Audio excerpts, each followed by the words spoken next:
Assalomu alaykum aziz tinglovchilar. Bugungi darsimiz odam fiziologiyasi va anatomiyasi fanidan muvozanat organlari va eshituv organlarining tuzilishi, funksiyalari to'g'risida gaplashamiz. Eshitish va muvozanat organlarining tuzilishi birmuncha murakkab bo'lib, ular sut emizuvchi hayvonlarga kelgancha juda sodda tuzilgan. Sut emizuvchi hayvonlardan boshlab muvozanat va eshitish organlarining tuzilishi murakkablashib borgan. Xo'sh, bugungi darsimiz kirish qismlari, demak, komandaga bo'lish, kun uzunligi, kun xabari va qarsak metodlaridan foydalanganman. Va guruhni 3 ta guruhga bo'lamiz. Demak, men shakllarga qarab guruhlarga bo'ldim. To'rtburchak, aylana, uchburchak, silindrsimon guruhlarga bo'lib oldik. Endi esa eshitish analizatorining tuzilishi to'g'risida gaplashamiz. Eshitish analizatori asosan 3 qismdan tashkil topgan ekan. Bu qismlar demak markaziy qism, o'tkazuvchi qism va periferik qismlardan tashkil topgan. Xo'sh, shundan periferik qismni o'rganadigan bo'lsak, periferik qism asosan demak quloqning 3 qismdan iboratligini bildiradi. Ya'ni quloq, tashqi quloq, o'rta quloq va ichki quloqdan iborat. Shulardan tashqi quloqni o'rganadigan bo'lsak, tashqi quloqning o'zi quloq suprasi, tashqi eshituv yo'li va nog'ora pardadan iborat. Tashqi quloqdan demak quloq suprasi asosiy vazifasi tashqi muhitdan kelayotgan tovush impulslarini, to'lqinlarini tashqi o'sha eshituv yo'li orqali nog'ora pardaga yetkazib berish vazifasini bajaradi. Undan keyin tashqi eshituv yo'li boshlanadi. Tashqi eshituv yo'li quloq suprasi bilan nog'ora parda o'rtasidagi nay bo'lib, bu nayning uzunligi 13-14 mm ga yetadi. Bu tashqi eshituv yo'lining asosiy vazifasi o'sha tashqi muhitdan kirgan havo to'lqinlari bilan kirgan chang zarrachalari, mikroblarni ushlab qolish vazifasini bajaradi. Tashqi eshituv yo'lida mayda tupchalar joylashgan, mana shu tupchalar shu zarrachalarni ushlab qolib, quloqning ichki va o'rta quloq qismiga o'tkazmaslik vazifasini bajaradi. Bundan tashqari tashqi eshituv yo'li nog'ora parda bilan tugaydi.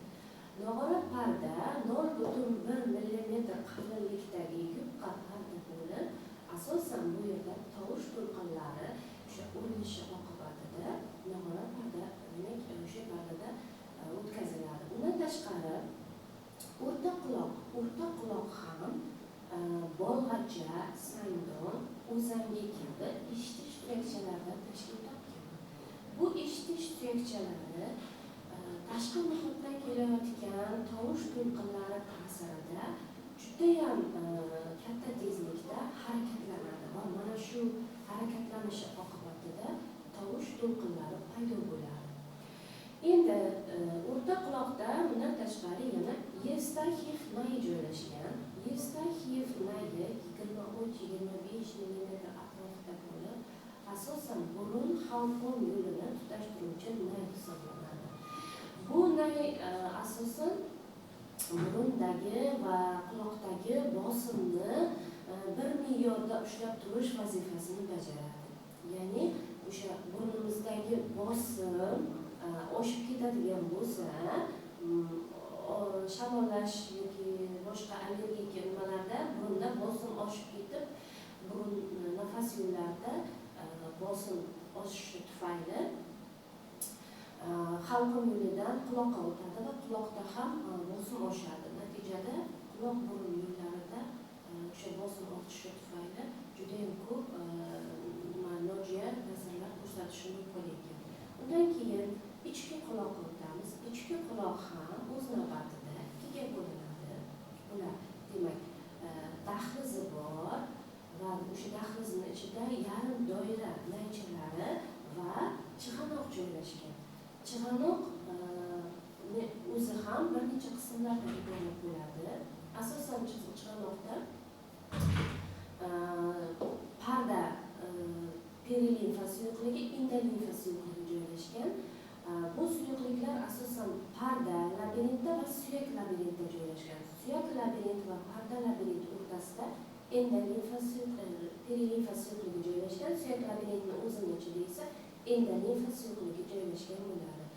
Bular asosan muvozanat va eshitish organlarini, demak, markaziy qismga yuborilishini ta'minlovchi asosiy elementlardan biri hisoblanadi. Bundan tashqari, bularning asosiy nerv impulslari bosh miya yarim sharlarining chapki qismiga borib nima qiladi?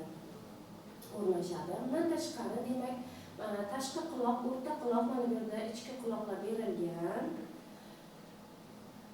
Nog'ora pardaning kattaligi mana 0,1 millimetr demak bo'ladi. Bular berilgan. Sangdoncha, bolg'acha o'zangi, demak, bolg'acha shaklida bo'lganligi uchun shunaqa nom berilgan. Bolg'achaning bir uchi sangdonchaga, bir uchi esa nog'ora pardaga o'rnashib turadi.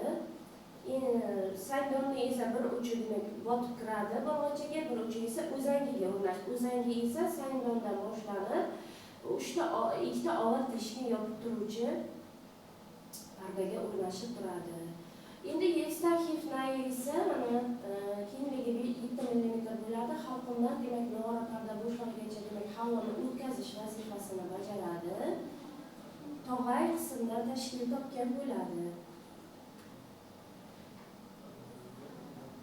Eshitish analizatori demak inson uchun, sut emizuvchilar uchun juda ham katta ahamiyatga ega. Bu ahamiyatli tomonlari birinchidan sut emizuvchi hayvonlarda quloq suprasi, sut emizuvchi hayvonlarga kelib quloq suprasi demak yaxshi rivojlanganligi uchun odamlarda ham quloq suprasi yaxshi rivojlangan. Faqatgina insonlarda harakatlantirish nervlari bo'lmaganligi uchun hayvonlardan farqli o'laroq sezuvchi nerv tolalari bo'ladi. Harakatlantiruvchi nerv tolalari bo'lmaganligi uchun quloq suprasini odam harakatlantira olmaydi. Mana shu sifatlari bilan demak hayvonlardan quloq suprasi bilan farq qiladi. Mavzumiz tushunarli bo'lgan bo'lsa, salomat bo'ling.